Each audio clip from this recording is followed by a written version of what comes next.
Okay, let's open up Sefer Avoda. Talking about moving Lechem HaPanim and dividing it up. The edition of the Rambam was using last week did not have the text of the Ravad. So let's read what the Ravad says. He disagrees with the way the Rambam understands this. Okay, about dividing up the showbread. The Rambam basically says that Kohanim get rewarded for showing up early before the holiday. The Lechem HaPanim is divided up on Shabbos.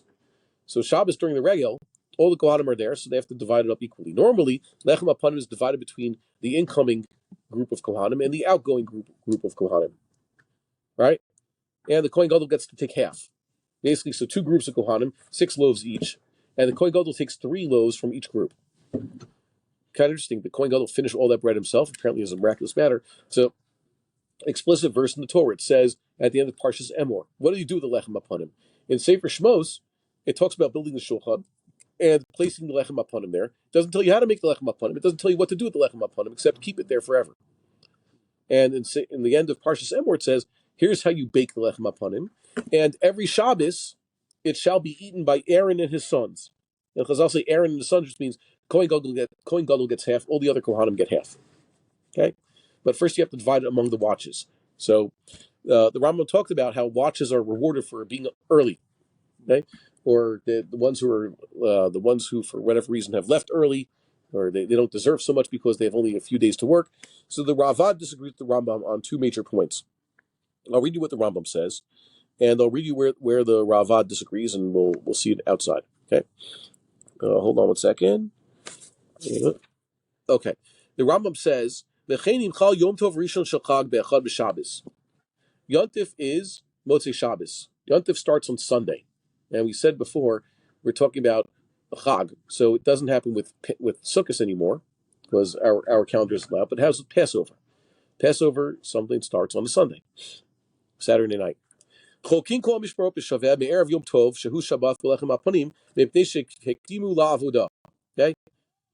So all the Mishmaroth divide up the Lechem HaPanim equally. 24 Mishmaroth, 12 loaves. Each Mishmar should get half a loaf. Okay? So, or as the commentary says here, Rak b'yom tov mutel avodah kol Mishmarov, HaKohanim makdimim lekablim milechem HaPanim b'skar hakdamatam. Rambam is basically saying this is a reward. All those Kohanim were there early, a day before Yontif, which is Shabbos. So now all the Kohanim divide up the Lechem HaPanim. It's not just the outgoing watch and the incoming watch. So the Ravad says, Omer Avram, Eini yodea mashamar kadei sheyit acharu. Hold on one second. Hold on. I need to read more here. He says the Takana thing. I want to read to the Takana. Okay, fine. If the last day of Yontif is Friday, right? What happens there? Rambam seems to say, so that Shabbos, which is right after Yontif, is over. So also they divide it up equally. Why? Davar zeh takana. This is an enactment of the sages. They want the Kohanim to stay extra, past Yontif. And what's going to happen? So he says their reward for staying that Shabbos is they still get to divide up equally Lechem HaPanim. So the Ravad says, I don't understand that make them stay late. They're rewarded for being late. Why? They couldn't leave anyways. Yontif was Friday, so they're there for Shabbos anyways. You're just stuck. Are they going to travel on Shabbos? I don't get it. Everything said that if some stay late, also there's the next pasuk, they can find someone else. If you don't want to stay late, so you're going to lose it, so you should be rewarded for staying late. So I think that in defense of the Rambam, first, let's go over this again. Rambam says those Kohanim who stayed overtime for Shabbos in the Beis HaMikdash, they get to get Lechem HaPanim just like the incoming and outgoing watches that are normally there. And Ravad says they get Lechem HaPanim because they're there anyways. They can't go home. Friday was Yontif. So the answer I would give in defense of the Rambam is Rambam's assuming that these Kohanic groups could actually travel on Thursday. It's a 7-day holiday. They were there. Let's say Yontif starts. It's a week long, right? The Yontif. So they're there from Friday to Friday. So they could have gone home in the middle of the Yontif. Chol Hamoed. They serve, have you ever gone somewhere for Passover just for the first few days? Or Sukkot just for the first few days? Okay. I did this last time I went away for Passover. Was just the Shabbos Sunday. It's actually this case Shabbos Sunday, Monday Tuesday, and then we came home for the rest of the holiday. Okay, so Kohanim also, I would imagine that it's not 100%. If Kohanim showed up in the temple to work on Yontif, they would mamish stay there the entire time. Especially nowadays, God willing, the temple should be rebuilt. Travel would be a lot easier. Because I'll assume, how long does it take pilgrims to get home after Sukkot? How long does it take to get home after Sukkot? That's why I pray for rain. What? 2 weeks, right? 2 weeks to get home, basically. Give them 2 weeks to get home, then we'll pray for rain, right? Or at least to get up, back to the edge, the northwest edge of what was classically called Bavel at the time. But nowadays, like Rabbi Bar-Hayim points out, really, let's say there were pilgrims today, and they're coming from the most far-flung place. What's the farthest you can get from Eretz Yisrael nowadays? New Zealand? Hawaii? Something like that. Or, Argentina? Real far-flung places. If Sukkot ended, the last day of Sukkot was Monday. Eretz Yisrael. And by the way, let's even give them Yontif Sheni Shel Galus, which is, historically didn't happen. So Tuesday is the last day.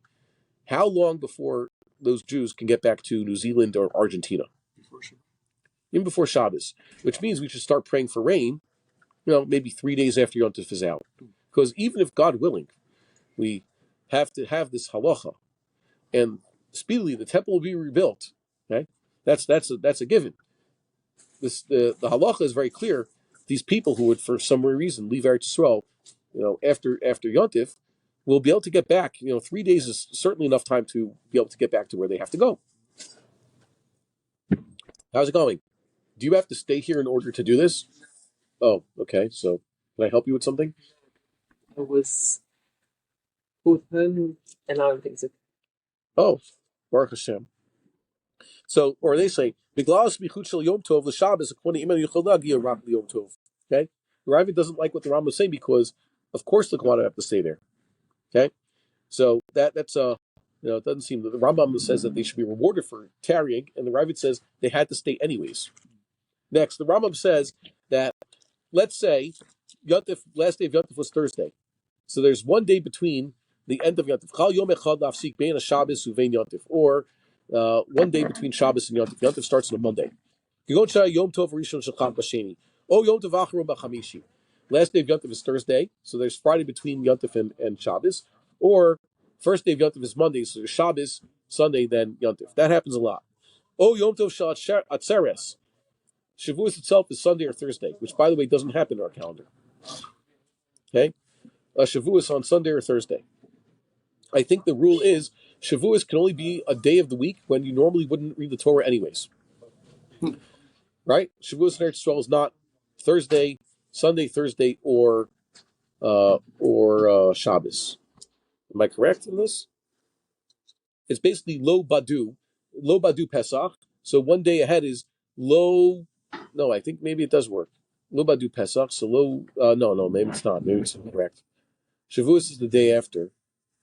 No, that's wrong. So it should be Lo Gahaz. Okay? The thing is, Shavuos is not Gahaz. Okay, that's Gimel Hey Zion. Okay, because Pesach. What? Isn't there Yeah, Gimel Hey Zion. Okay, wrong about this. Okay, Shavuos could be a Monday apparently. It's rare, but Shavuos is on a Monday. Scratch that. Okay, so the Rambam says Mishmarshas Mana Kvu B'Ota Shabbat Notel Eser Chaloth V'Zesh Nichnas Notel Shtayim. Okay, it's actually kind of lopsided. One group is going to get 10 loaves, the other group gets 2. So the group that's getting 2 of the loaves really only has 2 days to work, or 1 day to work. Okay, Yontif is ending, so or whatever. Yontif ends just ended, so it's a little bit lopsided. And Ravid doesn't like this. Kol mashe kasav b'chan ha'evel u'rayon ruach. Wow, harsh words. How could you write what the Rambam says is hevel and rayon ruach?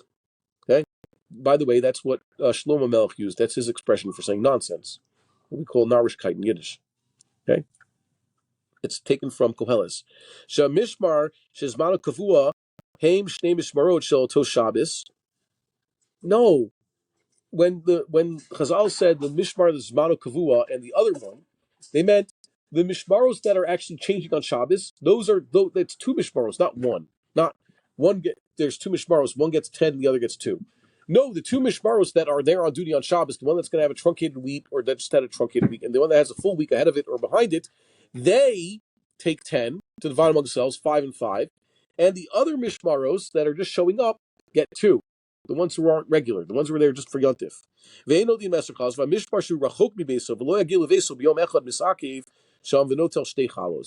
Okay, so yeah, or as the Korean put this here, this is also the Rashi's opinion.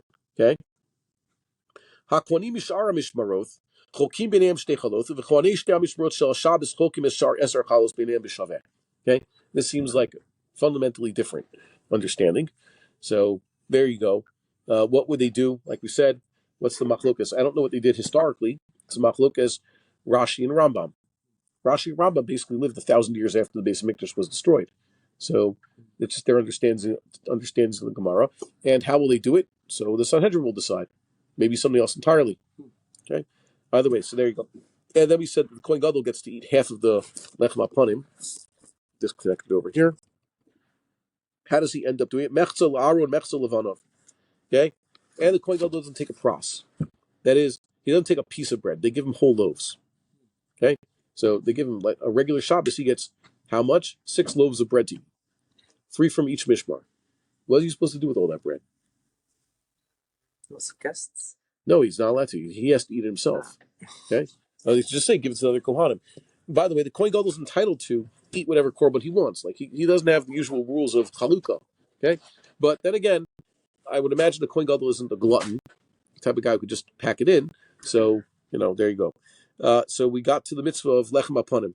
We also said it has 2 esronim, right? Almost 5 liters. And you also have to put the cups of frankincense next to it. Which halach were we up to? Oh, yeah. Okay. How do they bring it in? Okay. So, who brings in the lechem HaPanim? Yom Shabbat, motzina lechem shehu sham al shulchan mishabbat shaval u'musarrin lechem acher. So we bring out the bread and we bring in new bread. V'zeh shemotziin hu shechokin shtei mishmaroth. Okay. Hanichneset vayotzev im kohen gadol v'ochlinoto. So the ones who take off the bread are the ones who divide up the bread among the 2 groups. Okay, take off the bread and divide it, and the kohen gadol, and then they eat it. They sit down. Well, actually, they're not supposed to sit down in the azara. It's been pointed out by more recent scholars that perhaps there was a covered area that was adjacent to the azara, so it has a din of azara with regards to kedusha, but you're allowed to sit there, and that's where the kohanim sat and ate the sacrificial meat that they had to eat. Because it says the kohanim ate their meat with other foods, vegetables and spices and bread. They had to eat it properly.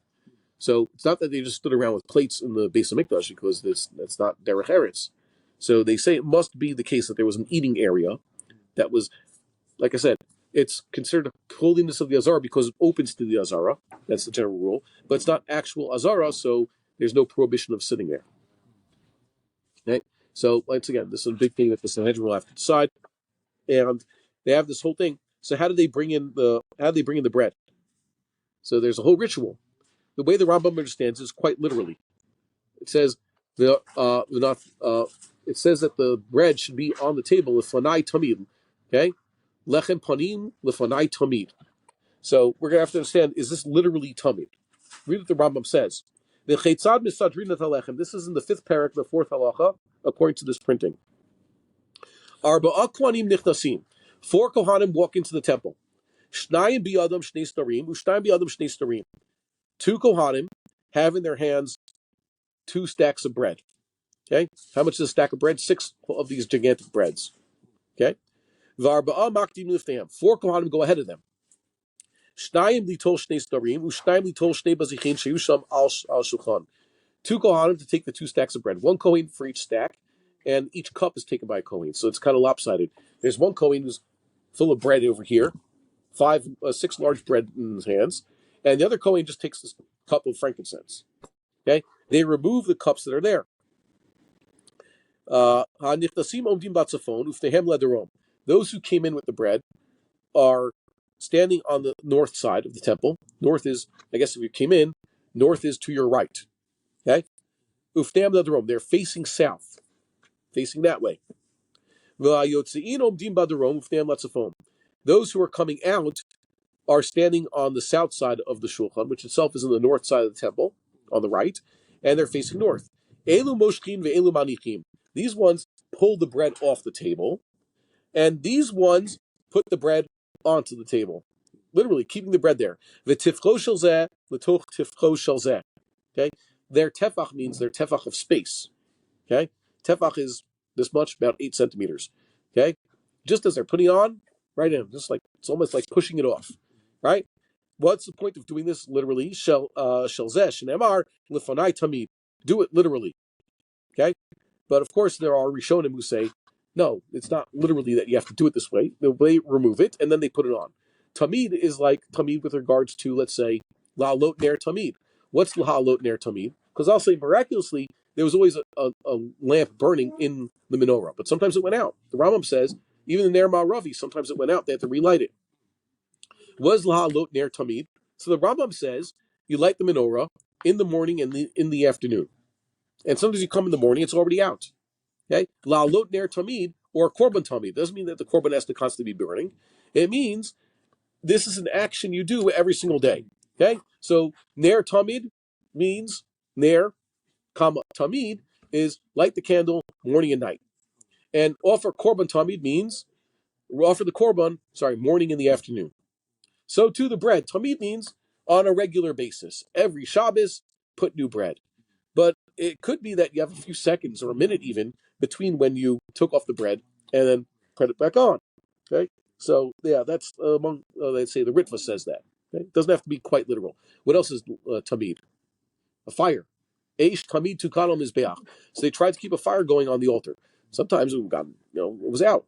Couldn't do anything about it. So everything is tamid, but lav dafka tamid, not literally tamid, just constantly putting bread there. Okay. Yatseu, with nothing to do with the lechem she'otziu al shulchan zahav acher shaya ba'ulam. They went out and they put the bread on the golden table that was in the ulam. What's the ulam? The ulam didn't exist before the temple was built. That is, in all the various forms of the Mishkan, there was just 2 rooms. Okay, the Mishkan was one structure divided in 2 by the paruchas. But in the way they built the temple, there was an ulam, the anteroom. Okay, the lobby, so to speak, of the temple. And there was no official kalim in that place. Instead, it was there's just storage tables. They put it on this golden table. Okay, v'ktira bazichim. Then they took the 2 cups of frankincense and burned them on the altar, on the pyre. V'achar kach michal kina chachalot, and then they divide up the chalas. V'imchal yom ha'kippurim liyot b'shabbat hachalot michal kot la'erev. On Yom Kippur, it is forbidden for Kohanim to eat. So when did the Kohanim eat it? For breakfast. Okay, there's other sacrificial meat after Yom Kippur was eaten by the Kohanim. Okay? So the Kohanim stood around. The Kohanim leave the temple at night. Technically speaking, yes, but there were other Kohanim who were staying on duty overnight, burning leftovers, right, and also on guard. So it wasn't that there was the Beis Hamikdash bereft of Kohanim. There are Kohanim who were on night duty, but that's not official. Next, Ketzad Maaseh Lechem HaPanim. How do you make Lechem HaPanim? By the way, there's bakers who have tried doing this. They figured this out. They want to know how to do it. So lechem hapanim, by the way, is it baked by just men? Does it have to be baked by kohanim? Doesn't say anywhere. The Rambam assumes that a woman can be a shochet. Lechatchila. Nowadays, they allow such a thing. There are those Rishonim Achronim say we never saw a woman do it, so it must be usher. That's one of the first halachas in Yoredea, right? But the Rambam never held of such a thing. Just because you've never seen it doesn't mean it's like I think it's a Latin fallacy. It's called lo re'inu eno raya. Okay, that's what the Rambam's position is. Just because you never saw it doesn't mean that proves anything. So some say lo re'inu raya. If we've never seen it, it must be the absence of something. Yeah. So what happens here? We bring 24 se'im. Okay, so that's they say here that's 180 liters. How do they get this? 7.2 liters per sa'ah times 24. 7.2 liters, okay, in a sa'ah, and times 24 really gives you about 172.8 if you want to be exact according to this measurement. Okay, and they take this and then you rub them, take off the husk and everything. You want to get just the what's it called? The angiosperm. Okay, with the solet inside. Okay, V'vatin b'hen kishar meim chitei hamenachot. We saw what does it mean boatin with the feet, or do this with the hands. Okay, it's very hands-on. V'tochanin and then you grind it. Umnapin mehen ba'achad esrei nafa arba'a ve'esrim isaron solet, and then you sift them with 11 sifters. Okay, just to get the finest out of them. And then you get an isaron solef. That's 24 isaron. We said 24 isaron is 2.16 liters. So the result is 51.84 liters. That's about 30% from the starting material. Okay, that's how much you start with. They're going to sift out a lot. They're going to take out a lot of chaff, a lot of bran, and a lot of everything else until you sift this. Okay, do the math. Some guys here are better than math, but that's the math I got. You get 30% basically. And then you make 5 challah loaves, chalot matzot. That sounds kind of contradictory because most Jews think that matzah by definition is not challah, and challah by definition is not matzah. Challah means a loaf, right? And we're going to see that this is actually quite thick.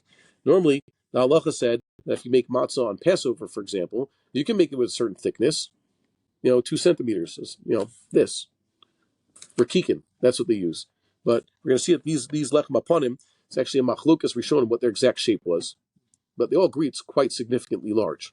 So wait a minute, if it's matzah, isn't it going to be hard? We said last week, no, it's not cracker. And if you add enough water to it, doesn't matter. It doesn't have to rise. Well, still have softness, right? Can you add soda water? What? Soda water. Mean like baking soda? Yeah. No, they don't do that. No. Good. I guess, but that's how we do. Loni paotan ba'chadas reinafa. He didn't sift them in the 11 sifters. Oh, shalo etzion me'asrim va'arba se'in. Or he didn't get a total of start with 24 se'im to do this. They're winnowing 24 se'im down to 24 isaron. Okay. As long as they're using what's called soleth, the cream of the wheat, it's kosher. They only said this, for the mitzvah. This is the best way to do it. Lishatan, that's often what the Rambam says. When Rambam says elu mitzvah, it means the best way, but not the required way. So the kneading of the dough and also setting up the loaves, like shaping them, you do outside the temple. Yeah.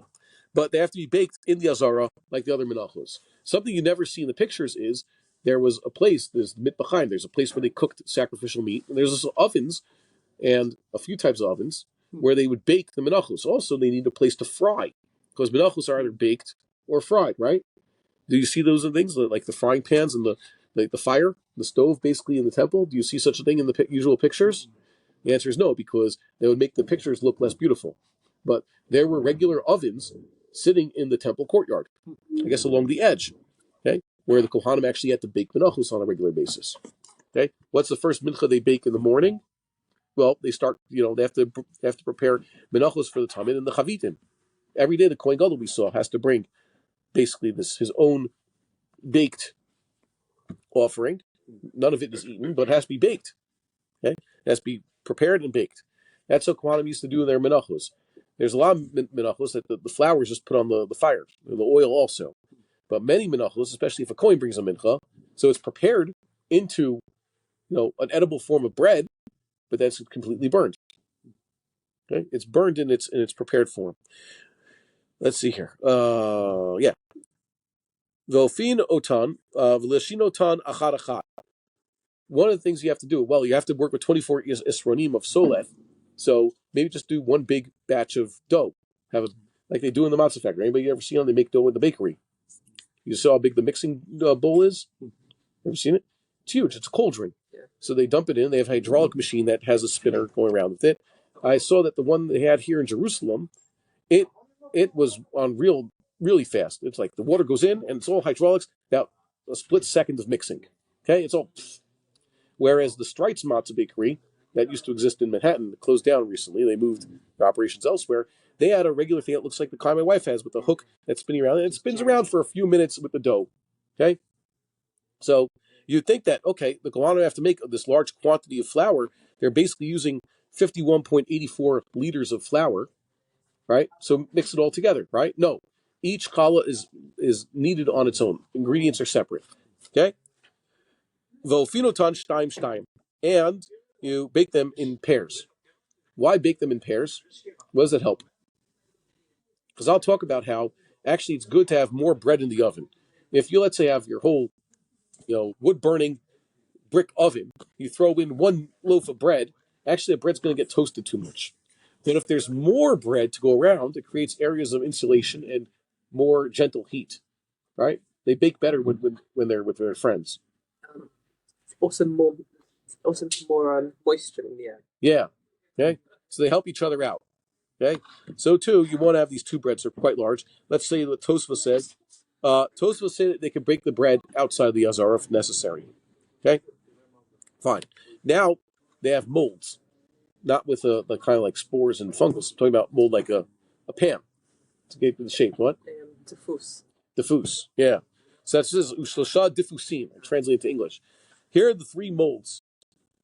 Shel zahav hayulahem. Okay. Three pans of gold.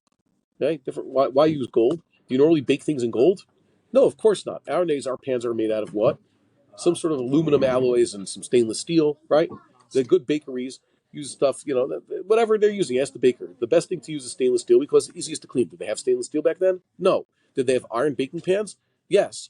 How did they fry? In what kind of pan did they bake the mincha and the other things? In the temple, they were baking basically using metal implements. Iron, as Chazal say, whatever, steel. But it was, basic stuff they had. The frying pan was made out of iron. Okay, it's like basically a cast iron skillet they use to deep fry the menachos. But this one they bake in gold. Why are they baking in gold? Why are they baking in gold? Because it's the mikdash. Yeah, Malcolm Ashirus Ananias, a place of richness. This is it's covered of HaKadosh Baruch Hu that they bake these things in gold. Okay. So it says they baked it in gold. Echad shenotin bo achala v'hi batzei. One to hold the challah when it's still dough. Okay. V'ashini shofino tabo. The second one, they actually baked in this pan. And the receiving pan, once it comes out, rodeh means when they use the trick to get it out of the oven. To remove bread from a brick oven is actually quite of a skill. Okay, why? You have to use that pizza thing, the big spatula. Sometimes they're talking about radiata pot. You stuck the bread along the oven. The dome of the oven is the baking surface. Also, you stick the bread onto there, and getting the bread to come off without smashing the bread, like take it off. I remember when I worked 1 year in the matzah bakery, or twice before I came up with my own operation. Here, this is the job they gave me. Originally, the job I had was smashing the dough. You know what I'm talking about? Smashing the dough. Guys work in a hand matzah factory. You know what I'm talking about? Oh, you know what smashing the dough means? Really? I'll tell these guys. They have this metal table, stainless steel table. They take the huge ball of dough. How are you going to mix it? They're not using hydraulics or anything like that. It's just flour and water, and they use very little water. So they have this rolling pin type of thing that's much heavier and huge and much larger on a hinge at the edge of this table. They throw the dough onto the table, and you have to pick up this big metal thing and smash it down the dough like that. You basically smash the dough. You have to jump up and down. It has a little bit of fly, so you can move it to the right to the left, and then you flip over the dough and roll into a ball and start smashing again for a few minutes. That's how you mix the dough. So my job as an energetic young man was to just be the smasher, because they give it to other people with better hands to roll the dough into better shapes. So I was just doing the brute force type of thing. Put on my apron and my Superman shirt and just get to smashing dough for 2 hours. That was the job I had. And when I got here, they stopped doing that. They use more water. They're making Sephardic matzahs. I was talking about in the Hasidic bakery where they make dry matzahs. So they're using less water, so they smash it. Here, the matzah baking operation, they're just mixing the dough with their hands for 10 minutes, and it comes out relatively mixed. That's how I do it also in my house now. They use a big mixing bowl. So they didn't need a matzah smasher. So they gave me the job of putting the matzah in the oven, putting the matzah on the sticks. You know what I'm talking about? Yeah. And then they have to flip the sticks a certain way so that they all end up perfectly flat on the surface, count to 3, and then take the spatula and just pop them out.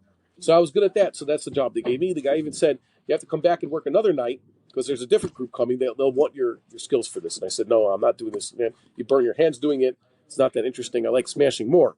But you could do it. So that's called ridiyah. The skill of being able to get the thing out of the oven the right way is even considered something that on Shabbos, it's almost like a malach. It's a chachma to do it, right? Nowadays, how do we take our bread out of the oven? It's in a removable pan. All you have to do is put on some mitts and just take it out. But the olden days, taking the bread out of the oven actually required some know-how. So the bread, yeah, and you have to use a stick, right? So that Chazal assume this. That's what they're talking about over here. What? What stick to put the? No, they use a gigantic spatula to take it out. They use the stick to put them in. Okay, the stick is the matzahs are just dough discs on the stick, like 4 long on the stick. It's basically a broomstick that they sand between batches, stick it into the mouth of the oven, and you have to flick your wrist away so that all the doughs fall onto the surface of the oven in a nice line without folding. Have you seen this? Seen the video? Okay, I'm sure a guy like you could learn how to do this in a few tries. Why can't you just use Pizza tray takes more time. Yeah, if you stick just one pizza tray, one matzah per pizza tray, it's not going to work out right. It doesn't work. That they don't use that as matzah ovens. The Hasidim have their own. They've been doing this for 200 years, so they know what they're doing. Basically, a broomstick, 4 matzahs. In the good matzah factories, they have a big Hasidish guy who's right next to the oven. Takes one stick in, and by the time he puts in the second stick, he takes the spatula to take out those matzahs. 3 seconds later, he's taking out the first line, and then the second line, and then another stick in. They do it really quickly. They have videos about this if you need to see it, but you could go see it yourself. You can pay to go to a matzah factory and see how they do this. So that's it's kind of fun. Learning how to do this, like I said, is it's a good job. In matzah factory, they make a killing, by the way. Matzah's worth more than its weight in silver, right? Is it true? Price of matzah really went up in the past years. It's a lechem oni. Why is it called lechem oni? Because the purchasers, left poor. Okay. Let's see here. Yeah. So they put into here, and why they put it into this mold, so it doesn't go bad. What's going to be wrong with the matzah? Why would it go bad? Okay, apparently they had to preserve it in some way.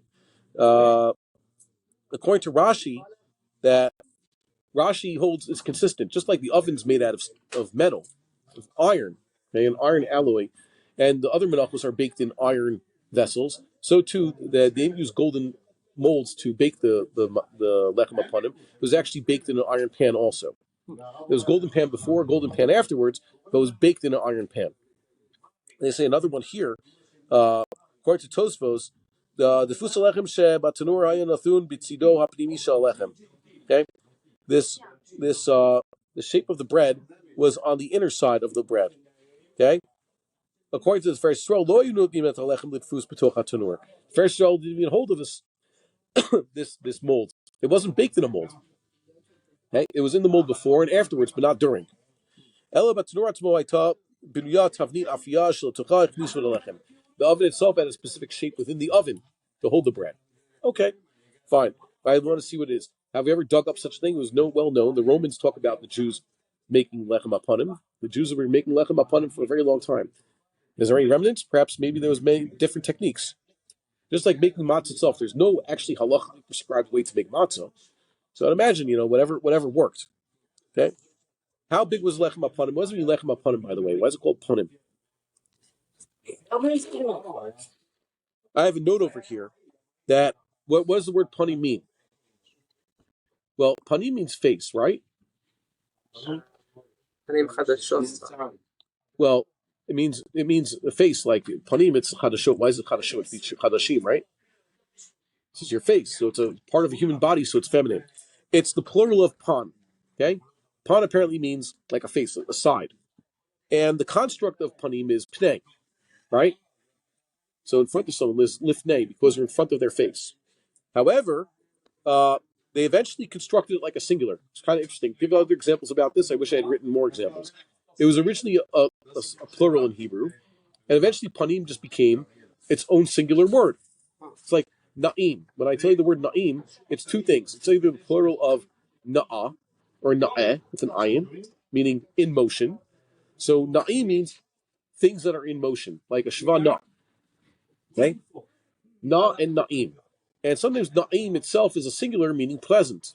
But in that case, the mem is part of the shoresh. In the word na'im, the shoresh is nun ayin silent hey. Right? Or nun vav silent hey. Nun vav silent hey. Noah. Meaning being in motion. Na v'nad. What? Nun vav ayin. That's the shoresh. Whereas if you say na'im pleasant, The yud mem isn't a suffix. The mem is part of the shoresh. The shoresh is nun ayim mem, like noam. Okay, that's the thing. Okay. Isn't it noun? Like mathematics. Yeah. What about it? Mathematics. It's got the plural as it's not plural. Yeah. Okay. Well, mathematics maybe it was plural once upon a time. Really? Okay. Well, you're the math guy, so you should tell me. Fine, I'll take your word for it. Okay. So now that they turned panim into a singular form, there's a construct of it. The construct of panim in the singular is panim, meaning within, the interior, right? So Rambam says here it means many faces. Okay, panim means multi-surface bread. If you have something that's perfectly spherical or even ovuloid, what's the interesting thing about something that's round? It has one surface. There's no edges. Okay, so if you have a round ball, and let's say you made a ball of dough, so basically it's two surfaces. There's the bottom surface that's flattened by wherever it's resting, and then there's the rest of it. So it's basically two surfaces. Okay, what do they call the study of? Topology. Yeah, topology. That's it. So you could say that a donut has almost the same topology as this, but doesn't have the topology of a donut, right? They goes both ways. This too. Yeah. Yeah. Okay. Fine. I should review it. I remember reading about this and didn't have a test on it, so I forgot it. So there's machlokas. What does it mean that lechem panim? The general idea is that it has many surfaces. Okay. So wait a minute. If I bake a loaf of bread basically into a rectangle, how many sides does a rectangle? A prism. A three-dimensional rectangle has how many sides? 6 usually. That's usually the way natural shapes work. So how can you make something rectangular or bake a bread and make it have even more sides than the usual 6? How do you give it more surfaces than the usual 6? Okay, so make it a dodecahedron. Make it like a geodesic dome or a soccer ball shape. Soccer ball has how many sides? I don't know. Who knows who plays soccer anyways, but have you ever counted this how many sides are in the soccer ball? It's like 50 something. Really? I don't know, but who knows? Who even has a soccer ball? We don't even have one that we could check, but understand it's made of multi-sidegons of different shapes, polygons, right?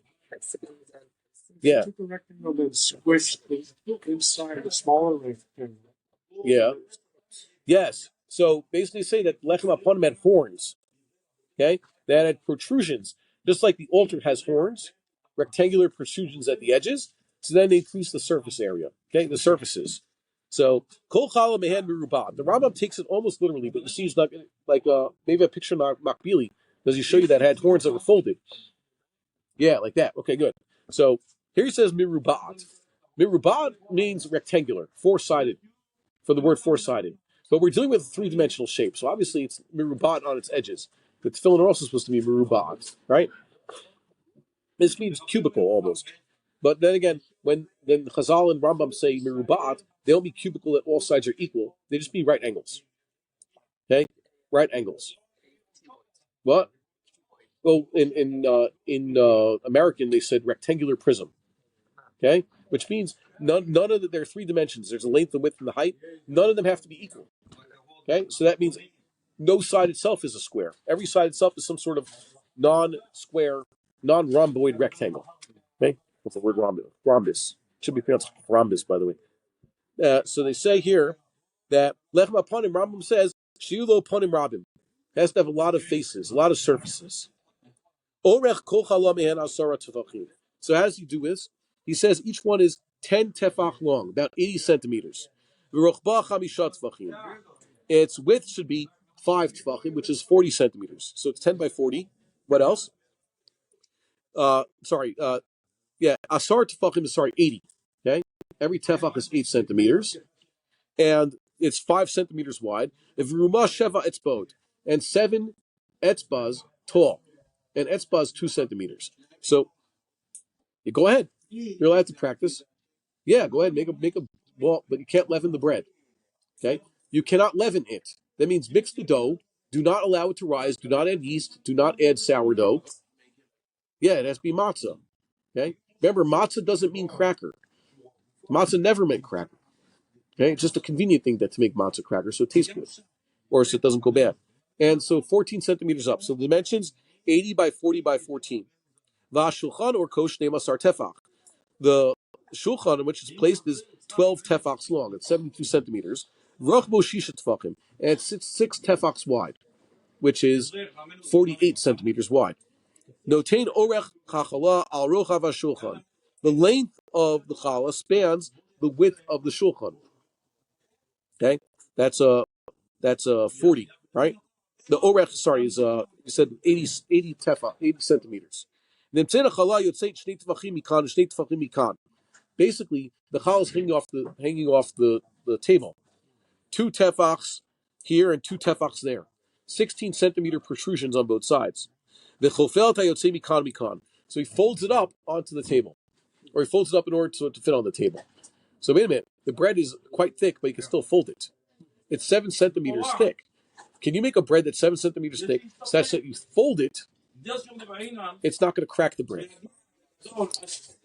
Okay, well, but you have to be this thick, 7 centimeters thick. 14 centimeters thick. It's almost a tefach. It's, there's 8 etzbaot. Sorry, there's 8 etzbaot. Sorry, yeah. There's 4 etzbaot in the tefach.